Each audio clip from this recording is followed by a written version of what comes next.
Hi everyone, I'm Todd Nauck. Welcome to my YouTube channel. So we're continuing the Copic color series of this X-Men group shot, 90s X-Men. So right now we're going to tackle at least Archangel. So we'll see how much we can get done in the time we have. And yeah, we'll have some fun. I'll share with you my tips, tricks, and my Copic color codes for each color that I use. So let's flip the camera around. Let's get coloring. Okay, so this shot of Archangel is pretty small. He's further in the background, so our approach to colors will be a little bit different. And because of the pinks here, or magentas of his uniform, the lines got really thin. I used a pinkish, purplish, magenta micron for the inks because trying to color these tiny little stripes would have been almost impossible for as tiny as they are. So we used a pinkish shade of micron to handle that. But for the big sections here, we're going to come in with some color first, and we're going to do some RV13.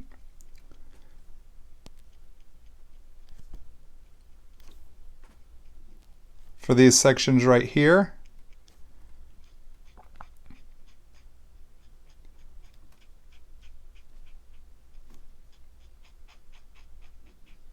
And all the other lines are considered the little thinner stripes of his costume that the blue will then fall behind.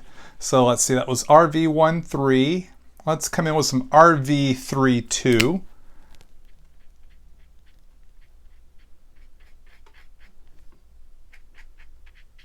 Kind of a subtle gradation here.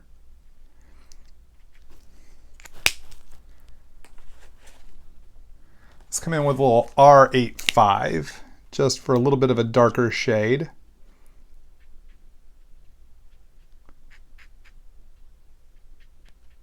As always, keeping in mind the light source that I've established, upper left hand side. So the darker colors would fall on the lower or right hand side. So that takes care of the pinks. Let's move on to the blue of his skin. Archangel has a light blue skin after the process he went through with Apocalypse. This is some B000. So Warren Worthington's skin turned blue after the metallic wing process. So that's all we need for that right there. And then the shade of his, we need kind of a shade of blue for his uniform here. Something different than what we've done here for Cyclops. So we're going to, instead of using the B05, so we're going to try the B12. Starting off here.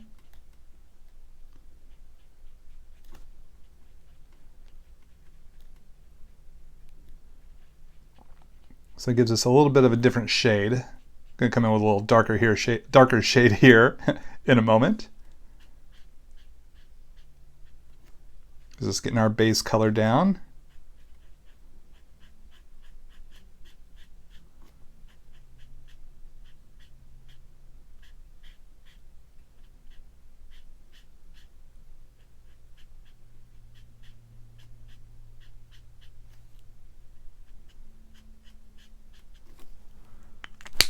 Just want to darken this up just a little bit with a B14.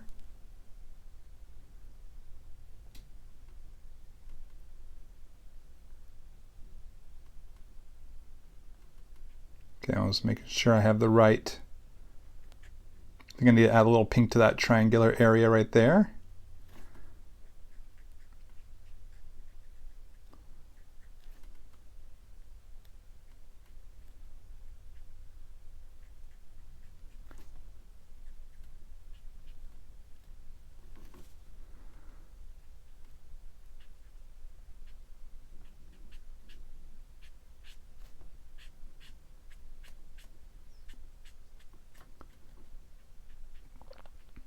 There we go. So that gets his bodysuit taken care of. Let's go ahead and do the shadows for his face and uniform. Using some cool gray 1 here and this is just a little bit. Not a lot of detail we can put in this far back, with him being so far in the background, but we can still get some. Switching to the cool gray 3.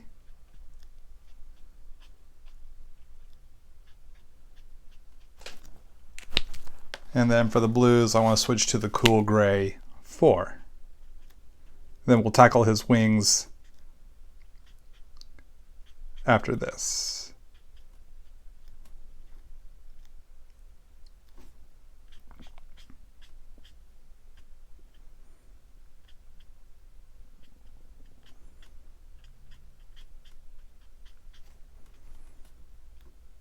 Okay. And while I'm thinking about it, let's get a little bit of that pink right up in there. Cool. So now for his wings, be a similar approach as we did with Colossus here. So I'm going to start with some neutral gray 3, I think. That's what I'd like to start with. Yeah. Feeling good about neutral gray 3. So I'm keeping in mind how the wings fit behind his back, where the light would be hitting, where I'd want to put a highlight, where there'd be shadow, but also they're reflecting the world around him because they're metal. These are his metal wings that Apocalypse gave him. So I want to try to convey a metal texture as well. So there's a sense of light and then reflecting the horizon and the world around him as best I can. At least that's my thought process as I go. So we're using the neutral gray 3.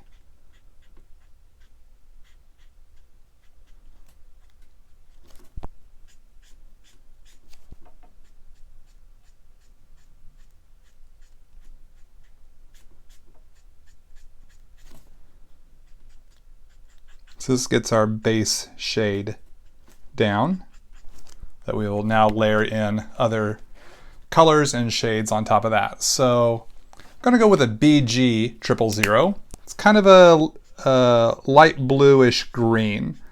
More on the blue side, but not quite the same shade that I used for Colossus.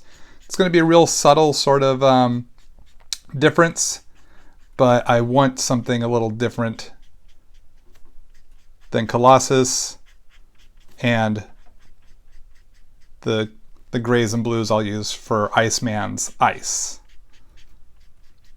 As you can see, Iceman's very close by. So I want just at least some subtle difference.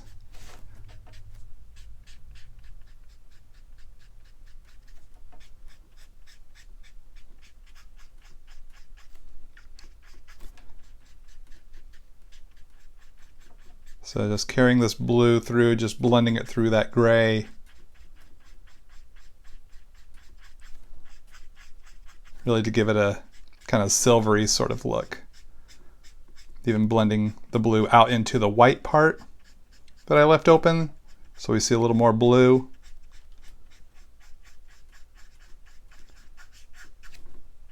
Kind of helps create that chromish sort of look. Still leaving white at the very ends of the wings of the feathers.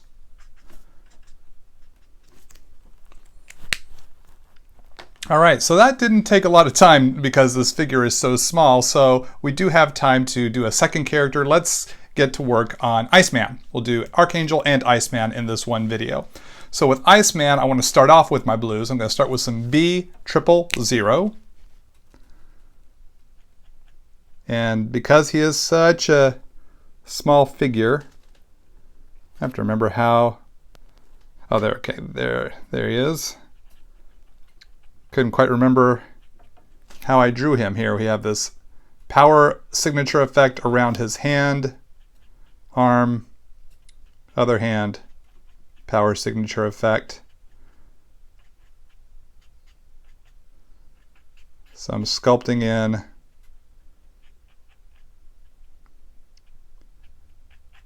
some light blues here and into his ice slide. Just using this B000 as a base shade, starting off. Again, remembering to keep in mind the light source. Got to reiterate that. Always thinking about that, gang. Just at least keeping it in mind and how that might affect my decision-making choices. In fact, let's just imagine that the ice slice goes all the way down to here. I just add a little light blue because we have this column. Ideally, it would come all the way down here, even though I didn't ink it to be as such. As I'm working on the colors now, I see that the ice slice would go all the way down to there. Okay, let's come in with a bit of a darker shade of B, the B01. So I'm going up a notch or two in intensity.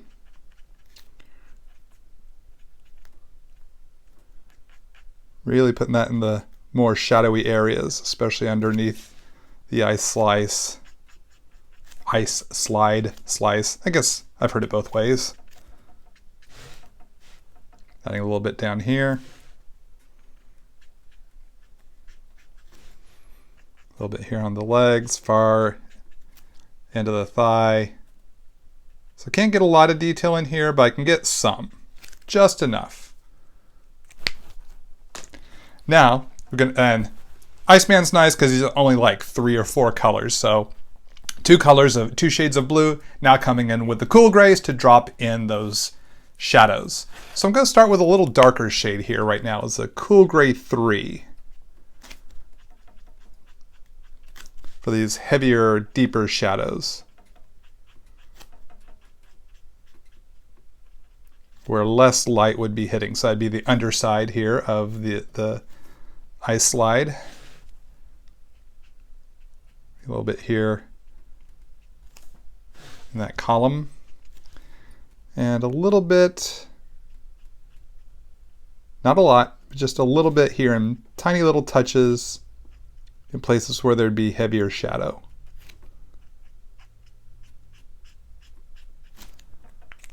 Let's come in with a lighter shade of cool gray. Let's power all the way down to a cool gray 1. Not really putting any cool gray into the power effect here that we have going around his hand, since that would be generating energy. Technically not a light source, but we kind of convey that almost in a bright way in comics to show that it is a power being energy giving off some sort of possible light, but it helps differentiate his power signature against his actual body. To delineate the Iceman from the ice power. That's my thought process and reasoning there. So you can see the blues here are brighter, showing he's using his super duper power. A mega level mutant power. And then just pulling some of this cool gray through here. Now, a thought of when I was coloring Colossus and here keeping Iceman in mind is that I used neutral grays with light blues here on Colossus's metal skin, cool grays, a different kind of gray with the light blues to create the ice. So we have a different metal sort of look and an ice sort of look. If I'd used cool grays here on Colossus or neutral grays here on Iceman, it would have looked practically the same. And I wanted a differentiation so that the two characters stand out on their own merits, on their own color merits, for lack of a better term. So that was my thought process there. Let's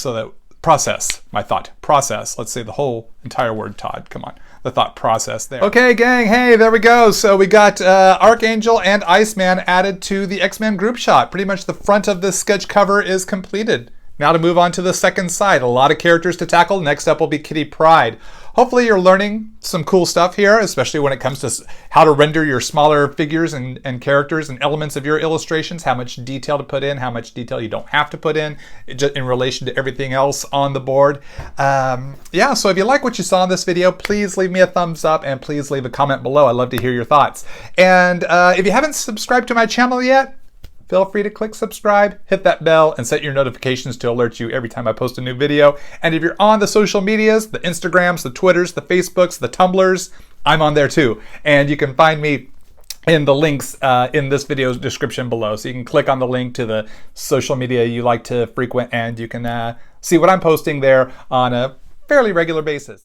So gang, hope you're doing well, and hope you're having fun. So remember to keep on drawing and keep having fun. Take care. Bye-bye.